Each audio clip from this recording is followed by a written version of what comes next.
The past 50 years has produced some of the best music the hip hop genre has seen. Some years you get some of the most iconic moments, and other years you get whatever this is. Soldier boy today, so kiss me through the phone. Feel like From beefs to the most iconic projects. These are the 8 most iconic years in hip hop history, going from way back to present day. Alright, enough talk. The birth of hip hop. On the 11th of August, a bunch of teenagers threw a back to school party in the rec room of the apartment building in the Bronx.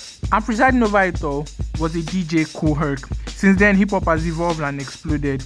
Now you might be wondering, why 1998? First off, that's as far back as I can go. Secondly, this was the period where your favorite rappers released maybe their first albums. It was a sweet spot between 1985 and 1990. For context, this album dropped around 1985 to 1990.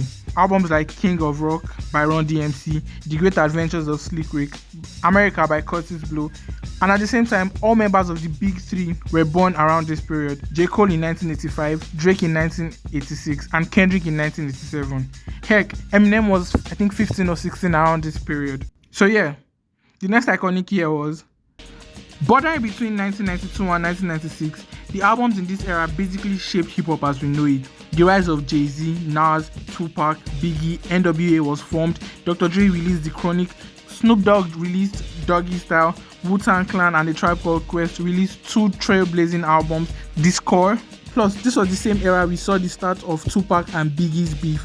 And in 1996, Tupac was killed, only for Biggie to be killed the following year.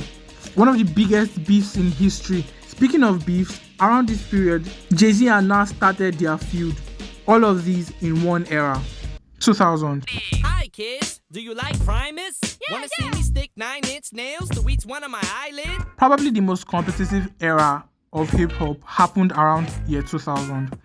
The year 2K was sitting in the center of 6 phenomenal years in hip-hop, 1998 to 1993.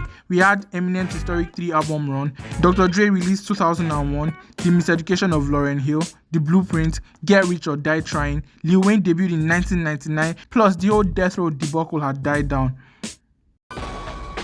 Now this was peak music for a lot of rappers. Again, 2005 was the sweet spot between 2004 and 2008. In a single year, MF Doom gave us Food and Mad Villainy. These albums did not only bleed into 2003, almost 2 decades later, it's still regarded as one of the best albums in all of hip-hop. On the subject of album that transcends time, Kanye gave us 4 iconic albums in the span of 4 years. At the end of this era, I was like 3 years old, so 2012. Now, a recurring theme here is that iconic years are mostly in the middle of an era, and that is true. But 2012 could stand on its own and be just fine. It's still backed by 2 incredible years for hip-hop. Around this period, the Big Three had released their debut albums. Kendrick released Good Kid, Mad City, one of the best albums in hip-hop to date. Schoolboy Q released an album, so did Absol. The following year was just crazy. Born Sinners, the Marshall Mathers LP, A$AP Rocky, Mac Miller, Because the Internet. Plus, nothing was the same after Kendrick's Controverse. 2015. 2015 was an amazing year, not just because of the projects that released that year. We had albums from 2014 that spilled into 2015, like Oxymoron and 2014's For Yourself Drive. The year itself had career-defining tracks like If You Are Reading This, It's Too Late by Drake, To Pimp a Butterfly by Kendrick Lamar. T-Pop alone probably makes 2015 an iconic year, tackling social issues, and if you think that wasn't enough, the following year, basically everyone you wanted an album from came through. Drake, J. Cole, Kendrick, Frank Ocean, Rihanna, Kanye. We got the return of A Tribe Called Quest, and of course, the birth of mumble rap, spawning a new age of rappers. The 2015 era definitely goes in the history books. Not a lot of music dropped in 2020. Tours were cancelled because of COVID.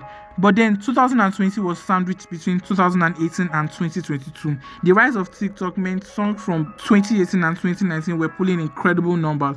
Astroworld, Damn, Scorpion, KOD, Igor, excuse me for being antisocial. Towards the end of the lockdown, again, the issue of police brutality, Lil Baby rose and so did DaBaby, and they both fell off. Drake released Dark Lane demos, and basically we had a good time. Now, post-lockdown, boy were we fed. Sometimes I might be Introvert, Donda, Mr. Moral and the Big Steppers, Certified Lover Boy, Baby Kim with the Melodic Blue, Jack Harlow, and Jade with the Forever Story, which in my opinion is every bit as good of an album as Good Kid, Mad City. But that's an argument for a different video. If you'd like to see that video, let me know in the comment section. Plus, I'd like to know what you think about this video And that will be it for now.